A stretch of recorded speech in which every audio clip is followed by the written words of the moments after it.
Fala pessoal, tudo beleza? Sou Carlos Eduardo, sou aluno do curso de Licenciatura em Química pelo IFRN Campus Currais Novos. Estou aqui para mediar esse fantástico podcast, na qual iremos abordar o tema Educação em Tempos de Pandemia.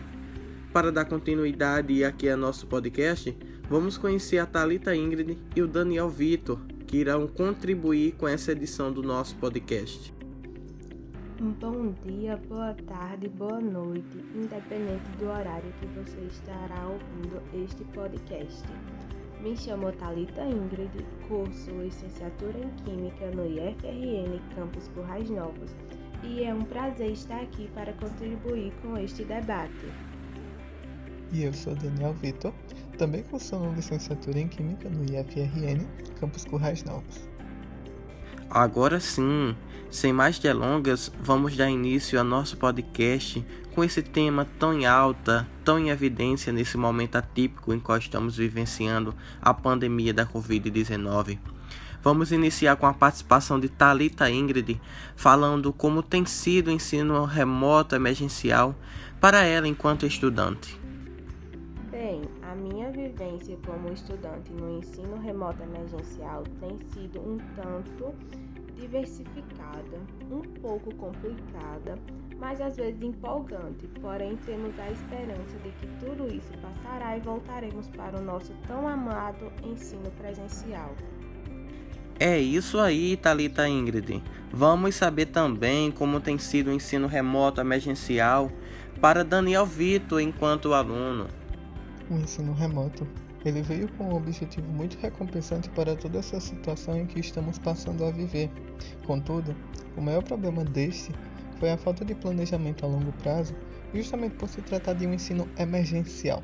É notável de que nem todos os professores ou tampouco alunos estão preparados para esse novo meio de ensino.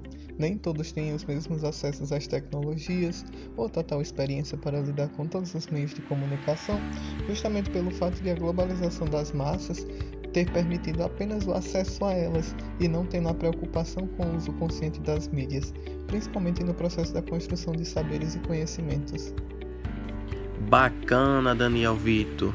Depois de falar sobre essa vivência com essa modalidade de ensino, vamos abordar aqui sobre as ferramentas, sobre as tecnologias utilizadas para o ensino nesse momento de pandemia. É com você, Thalita Ingrid.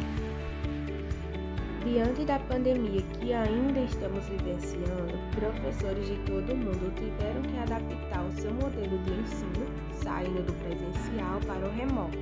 Dessa forma, foi usada algumas plataformas de ensino.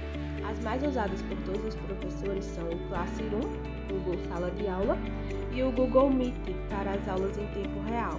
Alguns professores também contam com aplicativos como o Mentimeter, o Slack e o Kahoot para auxiliar em suas aulas e ajudar no desempenho de seus alunos. Falando sobre ferramentas de ensino, irei mencionar aqui a questão da diferenciação do ensino EAD e ensino remoto emergencial, pois para muitos, diante dessa mudança, surgiu a dúvida sobre a diferença entre esses modelos de educação. Mediante o exposto, essas duas modalidades de ensino são dados de modelos diferentes. O ensino remoto foi autorizado em caráter emergencial e de solução temporária por parte do Ministério da Educação para que seja cumprida a carga horária do ensino presencial, com aulas online divididas em momentos síncronos e assíncronos.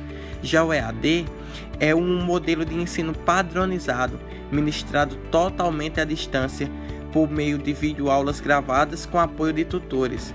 O EAD tem um ensino meio por videoaulas, com tutor para tirar dúvidas, e tem um ensino padronizado, enquanto, por outro lado, o ensino remoto emergencial tem aulas em tempos reais, com professor presencial, interação frequentemente e tem um ensino personalizado. Gente, que podcast legal, não é isso? Vamos saber com o Daniel Vitor como tem sido a escola no ambiente virtual. É bem verdade de que o ensino remoto emergencial surgiu para juntar as relações da escola com o ambiente familiar, mas nem todo mundo teve a mesma estrutura ou sequer a possibilidade de manter a relação equilibrada entre os dois. O primeiro fato, nós podemos mencionar vindo dos nossos professores. Afinal, precisaram conciliar sua própria responsabilidade de educador com seus afazeres domiciliares, sem falar de que, principalmente, aqueles que têm uma responsabilidade a mais com o quesito de filhos ou familiares a terem cuidados especiais, né? E vendo por parte dos alunos, é algo um pouquinho mais complicado por se tratar de um ambiente de conforto. Desde sempre, uma boa parte dos alunos tinham duas vidas diferentes, a da escola e a do seu próprio lar. E a partir dessa linha de raciocínio, entende-se que é bem difícil para os alunos sustentarem as duas relações de uma vez só, já que trata do seu próprio ambiente de conforto com uma necessidade de dedicação bem maior do que o normal. E isso vem prejudicando bastante o ensino-aprendizagem, e era justamente sobre isso a necessidade de se repensar o ensino remoto. Muito bacana, Daniel Vitor.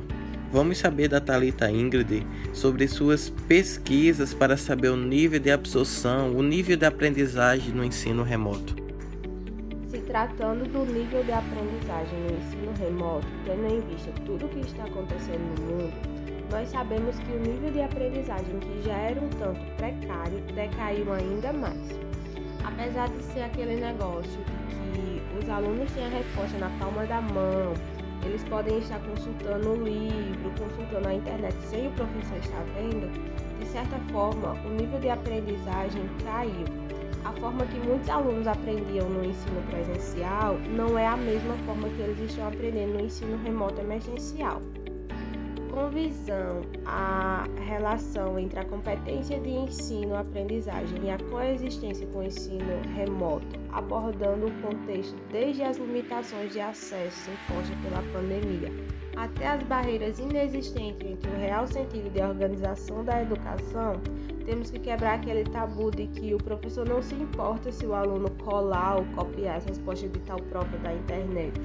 O professor tem que se impor de maneira com que ele não deixe isso acontecer dentro da sala de aula, porque o aluno está ali para aprender. Ele fazendo isso, a aprendizagem dele será um tanto incompleta. E o professor que deixa isso acontecer dentro da sua sala de aula torna sua própria preparação desqualificada.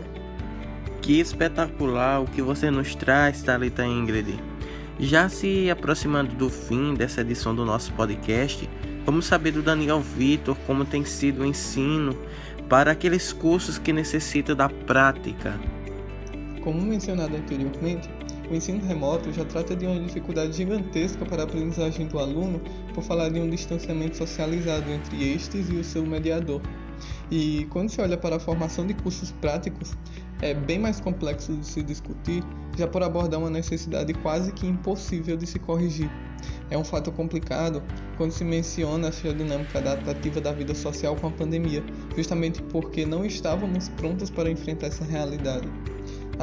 Algumas escolas já não tinham infraestrutura para dar aulas presenciais, quem dirá manter as aulas à distância e ainda manter a rotina prática das atividades, né? Na minha própria visão como licenciando de Química, houve uma grande dificuldade para lidar com o ensino de Química experimental, longe do laboratório, mesmo que com o auxílio do nosso professor, não é aquela mesma realidade de poder estar ali testando os equipamentos. Fica um pedaço da aprendizagem total faltando, fica algo a mais para se entender o que realmente deveria, como realmente deveríamos entender. E infelizmente não temos uma certeza tão grande de como corrigir isso, justamente por não termos previsão de quando poderemos voltar para o ensino presencial, por não sabermos quando poderemos voltar às instituições com aquela mesma segurança de antes. Gente, que podcast incrível, não é mesmo? Acredito que serviu muito para o debate sobre a educação em tempos de pandemia, nesses momentos em que estamos vivenciando.